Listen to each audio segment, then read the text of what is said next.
At Ameren, Missouri, we know what light can do. It draws people together and chases monsters away. And if you shine it in the right direction, it will light the path for the next generation, showing them what their tomorrow could look like, and spotlighting the possibilities that lay in front of them. Investing in our community by lighting the way forward. That's energy at work. Ameren, Missouri.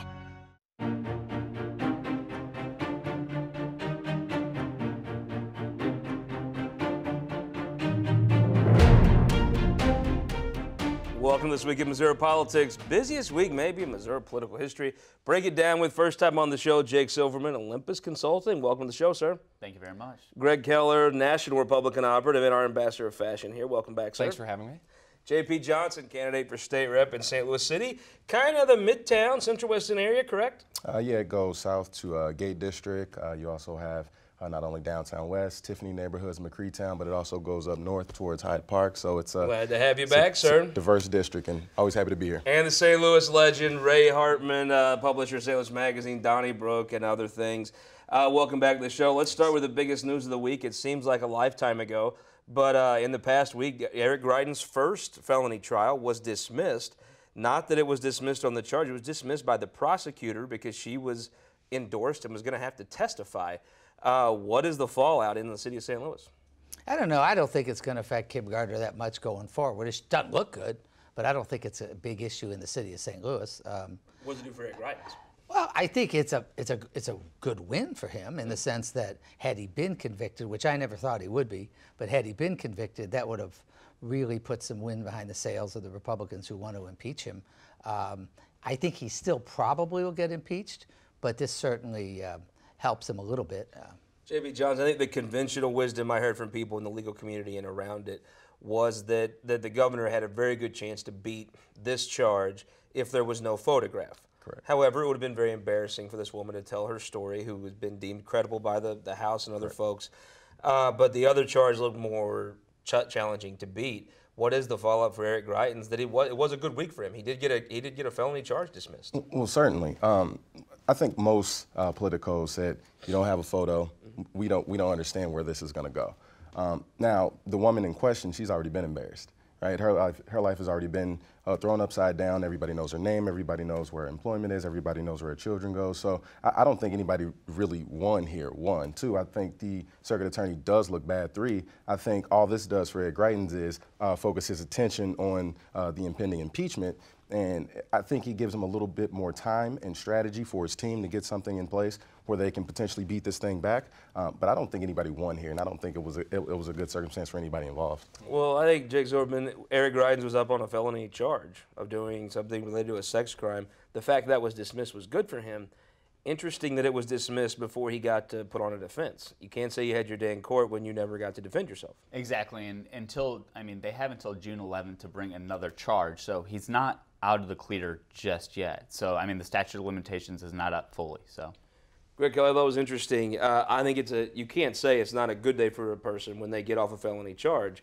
However, as the House pointed out, the governor had nothing to do last week. Why don't you come testify in front of our committee now? You wanted your day in court. Here you go. I think he's got to be happy about the win, but I think might have been happier about an acquittal. Yeah, I think the governor had a couple things going for him. Number one was the fact that they weren't able to find the photo. I think that was very important. The second is just the incredibly ham-handed investigation that Kim Gardner prosecuted. I found it very interesting talking to Democrat Politico friends in the lead up to this. You couldn't find a single Democrat in St. Louis City from the party who is willing to defend this woman and talk highly about her abilities. And now we see why that is.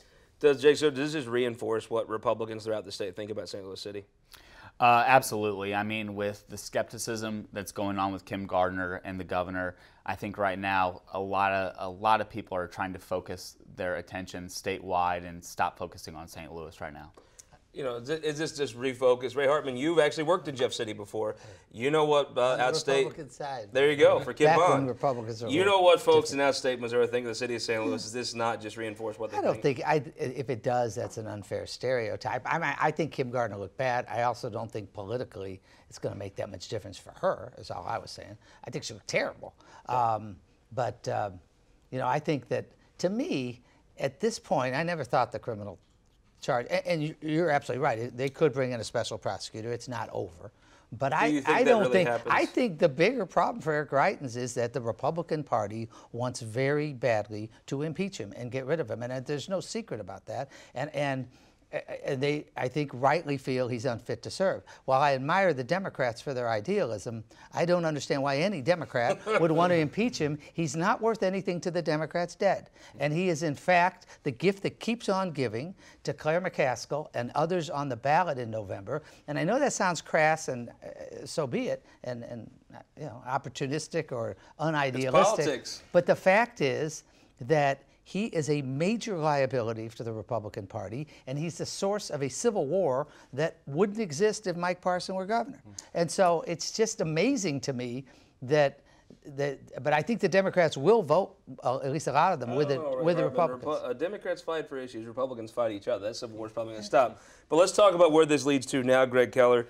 You come out of this the very day the governor, any fair person observing Missouri politics say good day for the governor Monday. They come out Tuesday, and the House committee that's going to be tasked with either sending out articles of impeachment or not, they lay out this over-the-top kind of forceful deadline of schedules they want to go on and start telling the committee what they're going to do. It's almost like they took their momentum and just shot it in the foot. It was terrible. It was a huge misstep. You saw the Greitens legal team coming from the executive branch trying to minutely manage exactly how the legislative branch is going to be going through this process. Like you said, dates, times, here's how long the process is going to last, here's what it's going to contain, here's what it's not going to contain. And those two taxpayer-funded Greitens attorneys went in front of that House committee, and it was a buzzsaw. For the first 30 to 40 minutes, they just got they got taken to the cleaners by Jay Barnes and his committee, and they were showing that the legislative branch is not necessarily just going to lay down and do whatever the executive branch tells them to do.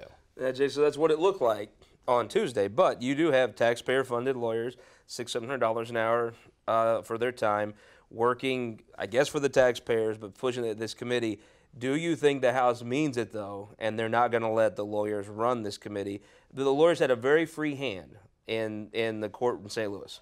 They got to be very aggressive. Now, it was a criminal trial, totally different situation. Do you think they get that same free hand in the House? I think the committee is really working on getting to the facts. When it comes down to it, I don't think they're going to get pushed around solely for the fact that there's a lot of voters out there that are not happy with Eric Greitens right now, and I think that the committee and the legislatures are going to make sure that they see to it that they're backing up their voters. What do you think, JB? I mean, these are very high-powered people, lawyers that are coming in. I don't even know how many lawyers they have now, 20, 30, 40 that represent the governor. No, for sure. It does look like they've had a pretty free hand up to now in these proceedings. Now that they've ran into the House, it's not a criminal trial, totally different situation. Do you think the lawyers push that? Isn't it a victory for the lawyers of the governor? Every day they can keep this committee from making a decision, they put it off and it helps them. Those checks cash. It's very billable. Of course, it's good for the attorneys, but I want to say a couple things. One, I'm not here to malign Kim Gardner. I think Kim Gardner is a fine person, and the burden that she had to prove this within a month and a half was almost impossible. But I can tell you this, in terms of a criminal trial, whether or not she was able to pursue it, Jay Barnes is no Kim Gardner. He's going to get to the bottom of this regardless of where the facts lead. And the impeachment is far different than a criminal indictment. Very different. And so, given that this is the case, I don't think anybody is worried about the taxpayer-funded attorneys and what they're going to do. Jay's not going to be bullied. He's not going to be pushed around. He's going to get to the bottom of this, and I hope Eric Greitens is ready. You straddle an interesting place. You have some knowledge of Jefferson City. You have a lot of knowledge of St. Louis. These are very high-priced lawyers coming in. I think every day, every week, they can put off this committee making a decision is a win for them. Do you think they push around the legislature? Isn't he the defendant in this process? I mean, at what point, I don't think, and maybe I'm oversimplifying, I think the whole impeachment process is completely uncharted territory. Nobody really knows where it's going. But if the House of Representatives wants to impeach Eric Greitens, his lawyers are not going to keep it from happening. And the bigger question is what happens with the eminent jurists, which is really a trial that appointed by the Senate. And not only is the statute so vague that you can ask 20 lawyers and get 22 different interpretations of it, but nobody knows how long it's going to take, or if it's going to happen in a month or two, or if it could drag on. It's going to be interesting, as I've said, to get your bag of popcorn and sit back and watch it. But I don't think Eric Greitens' lawyers are going to be able to keep the impeachment process from going forward. Now, maybe they won't have the votes. I don't know for sure if the Republicans have the votes to impeach him. But I don't think that his lawyers are really going to affect the outcome. Almost be nice if there was a television show dedicated just observing Missouri politics during this time. Would be a novel idea. Gregg Keller, how long do you think this committee takes before they have 30 days? It actually is 28 days from the time people are watching this show. 4 weeks. How long do you think it will take this committee to make a decision and determination? I think the machinations that are going on within the House Republican caucus right now are very interesting. I think there's a handful, maybe a handful and a half, of rural Republican state legislators who are working feverishly behind the scenes, who are always going to be with Governor Greitens no matter what charges come down, and they are going to fight tooth and nail on his behalf every single time to retard the process that the Constitution sets forth. And we saw a lot of that this week. I'm a little more sanguine about the House vote. I still think they vote to impeach, but I think it's going to be a longer, nastier process in the House than most people do. You're looking at this committee making a determination before Memorial Day or after? Probably, I think it's going to be after. I think that if you're the governor, you want their decision to be as far away as possible to give those people that are trying to fight the process the most time, right? Exactly. I mean, everyone knows that, the governor has, depending upon how you count it, committed somewhere between 10 and 15 legitimately impeachable offenses. Sure. So it's only natural for him to not want to have to be called to account for that. Can I say? Yeah. Maybe I should be careful how I ask the question, but you're absolutely right about the rural Republicans. But is anybody besides me struck by the fact that this is a kid from the suburbs? He went to my high school. He's a Jewish Parkway kid. North, yeah. He's a Jewish kid from Parkway North. Was? And it's like, I shouldn't bring in his religion, but I happen to be Jewish, so I can do it. But I mean, the point is, no, but I'm saying, who would have thought that that person fitting that demographic, that's very. Is life a ever going to be Rhodes fair scholar for the Rhodes Scholars? who probably can't name the Can a departments Rhodes of state Scholar catch a break? Well, he's great. Rhodes scholar probably can't name the departments of state government, so it's really a bizarre combination. But my point is, demographically, how is it that a whole base of support is conservative rural Republicans? And I'm not saying. I just think it's amazing. I'm not making a statement about it other than this. It's just bizarre that this, because you were talking about what rural people think of St. Louis and stuff. He's from the suburbs of St. Louis, and all of his support at this point is from rural Missouri. I just think it's interesting. I think that's a good point. If Eric Greitens is why outstate Missouri doesn't, or outstate St. Louis doesn't like St. Louis, then okay. I mean, that would be a fair representation of what they don't like if that's the case. But I know, the #1 economic generator in the state. You can come to the zoo or a whole bunch of different amenities and get it for free. We have the best food in the state. You didn't even say the Cardinals, but. I mean, that's the last thing, but you took it for me. Well, we'll be right back. We're going to keep the Opinion Maker panel for the rest of the show. We'll be right back after this on This Week in Missouri Politics.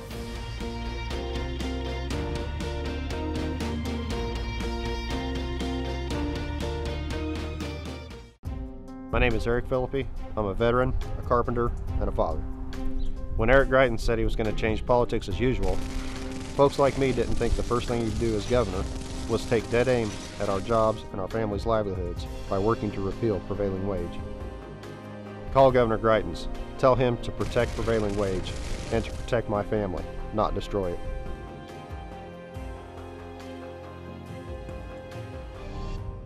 All across Missouri, our new car and truck dealers are building strong local economies. When you buy a car or truck in Missouri, you're helping to support over 20,000 Missouri families who rely on the auto industry for good-paying local jobs. You're also helping fund our communities, schools, first responders, and our roads because dealers generate millions of dollars in tax revenue. Missouri's automobile dealers have been the foundation of our communities for generations and for generations to come. The Missouri Automobile Dealers Association, the heart of Missouri.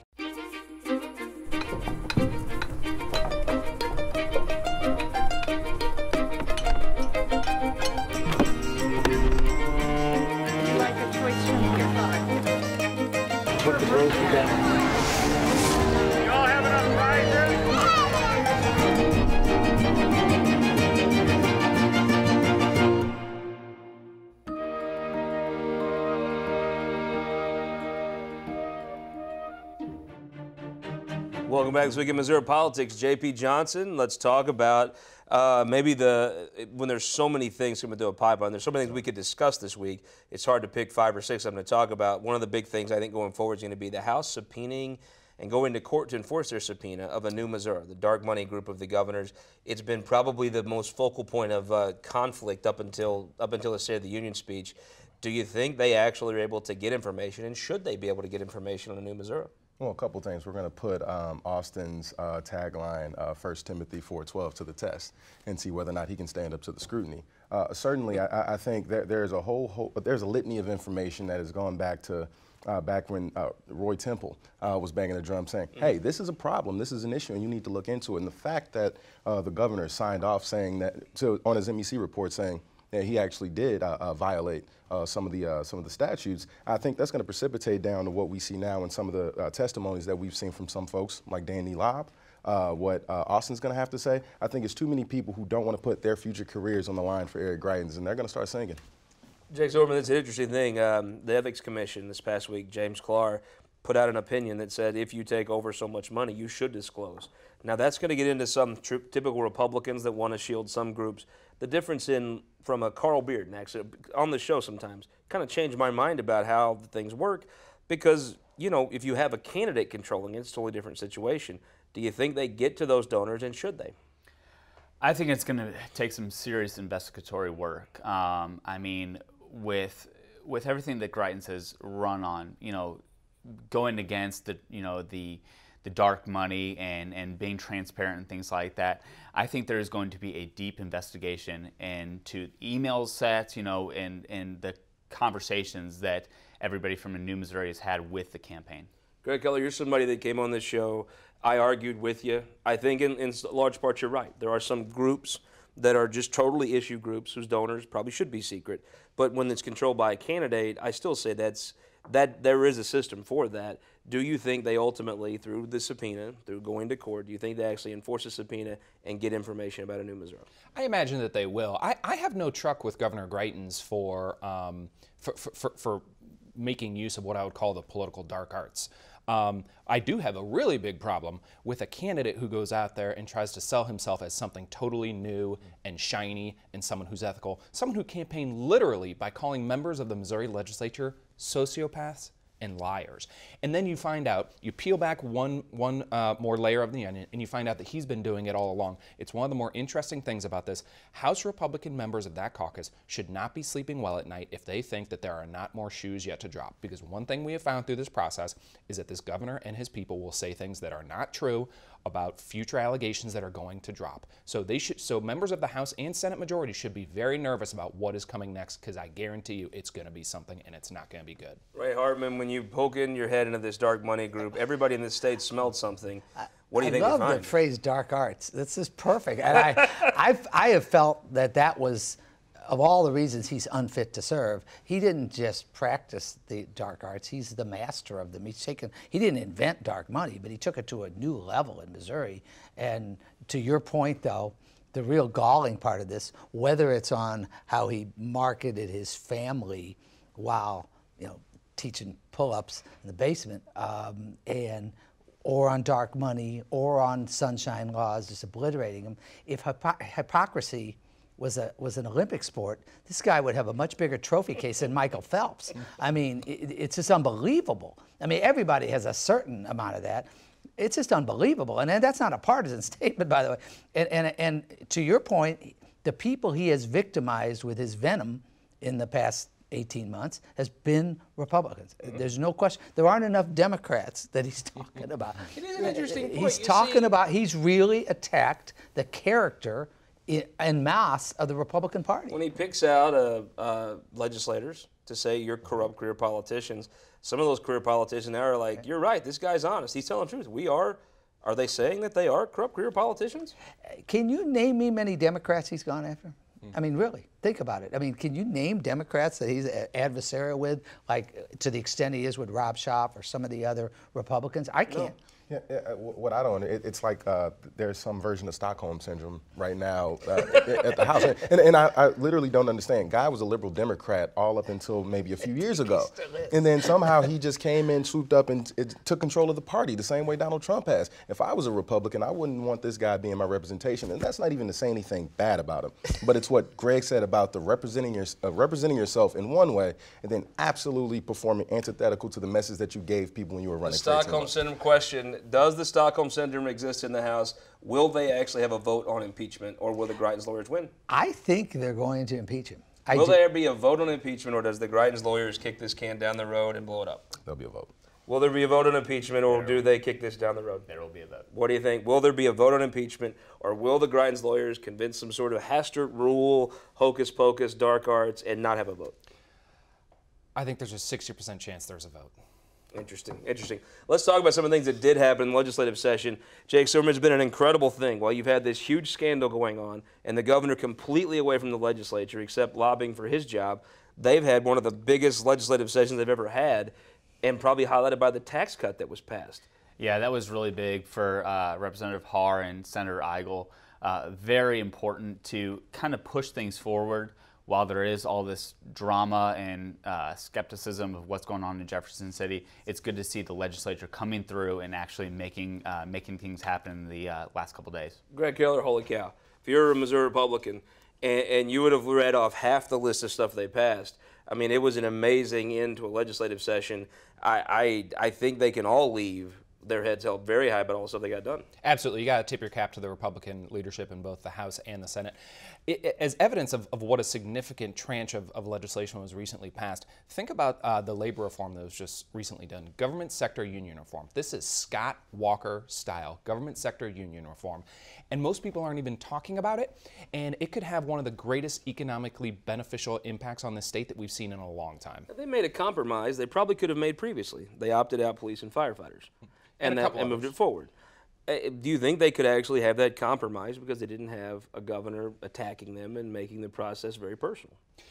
Yeah, I think that's possible. I also think that there are going to be a lot of people clamoring to give these same kind of rights to nurses that have been taken out in the bill, give them back to physicians that have been taken out in the bill. I would be very surprised if those groups that have been, those labor bosses that have been protected from this piece of legislation remain that way for very long. Interesting thing. A lot of legislation passed. I'm quite ready to tip my cap as much as these gentlemen. It's interesting that it's sort of an also-ran. I mean, your reform might also be viewed as oppression of workers, and certainly in scandalously underfunded state government, scandalously under-supported public education, social services, services for the disabled. You could go on and on and on. In a state government that is scandalously underfunded. But if a Democrat majority the tax cut is not really good government. If a Democrat majority had passed a tax increase and done the things in the converse, you'd say it's an impressive amount of legislation. I think it is impressive that the Republican legislature was able to stick to its very unfortunate agenda amid all the, as in terms of practicing. I guess it's a different form of the dark arts. No, but it's actually not dark arts, but it's just the wrong arts or something. But yes, I mean, legislatively, it was impressive that they were able to keep their eye on the ball. J.B. Johns, you're going to be in that fight. I mean, I will say, I would not thought you could have passed this many things, Rick, if it was a Governor Parson or if it was a Governor Kinder at the time. Sure. Passing this amount of stuff is the key to this. Maybe you need Eric Greitens to go so they can fight with somebody again, or you need him to come back where he can get back involved? Well, certainly the people of the 79th District, we're not focused on Eric Greitens. They're focused on putting food on the table, making sure they can pay their utility bills, making sure they... Which just went up, by the way. Because of that terrible bill. So let me frame it this way. One, when you have a supermajority and Republicans control all of government, I shouldn't be impressed that you got some things done before the last day, right? That's like me writing a term paper right before they didn't do it last year, though. This year they did a lot of things. And it was a lot of new people. Obviously, Eric Greitens was busy maligning all of his colleagues. and so that probably lessened some of the output that they can have. But I will say this, I don't like the legislation that was passed. I think it's bad legislation. Look at Wisconsin, look at Kansas. We seem to be trying to map their future out here. So I don't like the policies, but the fact that they got together to get something done, it hardens me because that shows that there are people willing to work. And if you're willing to do some work up there, if you have good people that actually have the data, that know the issues, that are willing to work together, travel the state together, you could probably get some good legislation done. With What does this mean? I think I might vote for him if I was in the district. There you go. Come on down to what does this 79. mean politically? I think if you're a Republican, you have to say we got a lot of legislation passed. Probably hits them a lot of credibility and steam to go into whatever they do with impeachment. What's this do for a U.S. Senate race? I'm sorry. What does it do in the U.S. Senate race? Holly McCaskill. The Greitens piece? Yeah, what is a Greitens impeachment do? I think Eric Greitens is the best thing to happen to Claire McCaskill since Todd Aiken. I mean, and if she's smart, which she is, I suspect she will if Eric Greitens is in office in the first week in November, it will be very beneficial to Claire McCaskill for the people who matter, which are the people in the middle. In other words, it's not going to erode Eric Greitens' core base. It's not going to affect liberal Democrats, but any statewide race is the battle for the center. And I think it will definitely help Claire McCaskill that an unfit Republican governor if he wasn't removed by his party, it will help her. Chances that Claire McCaskill's a sorcerer or made a deal with the devil or Don Dinkinger to get this politically lucky? I won't say that, but she has, she's, as I say, it's the next sequel to Todd Aiken. You know national politics better than anybody else we have on this show. What do people in Washington think about how the issue with Eric Greitens affects the Senate race? There are two mutually exclusive choices here from Missouri Republicans. One is you can support Eric Greitens continuing to be the governor of the state, or two, you can support having a Republican U.S. Senate to support the Trump agenda. You can't have both. And that's why national Republicans, whether it was the RGA throwing Greitens off of the executive committee day one, whether it was the president coming to the state and not even bothering to invite the governor, whether it was Josh Hawley's U.S. Senate campaign consultants throwing Greitens under the bus, people who see this from afar know that that Greitens, to Ray's point earlier, is the gift that keeps on giving for Claire McCaskill. Jake Silverman, with a minute left, who won this week in Missouri politics? I think the Missouri legislature did. With, like I said, everything going around the Capitol and all the drama, they got their work done, and for the people of Missouri. So, Gregg Keller, who won the week? House Republican leadership. What a way to finish. No doubt. Who won the week? Defense attorneys. That's true. Who won the week? Gregg's point, I think it was a tie between Eric Greitens getting off and therefore Claire McCaskill. I'll give them kind of co-winners because there's no question that's whether it's right, wrong, or different. That's the political reality, and it'll affect fundraising so are you saying as Missouri much as Democrats anything won else. the week? I'd say the Democrats and Greitens is a co-winner with the Democrats. I will say Scott Rosenblum, one of the leading criminal defense attorneys in the state. When he got involved in this case, you might call it scorched earth, but I think Scott Rosenblum calls it a dismissal. So he never loses. We will be off next week. Indy 500 coverage will bump us from Memorial Day. We'll be back after Memorial Day for another show of This Week in Missouri Politics. Bye.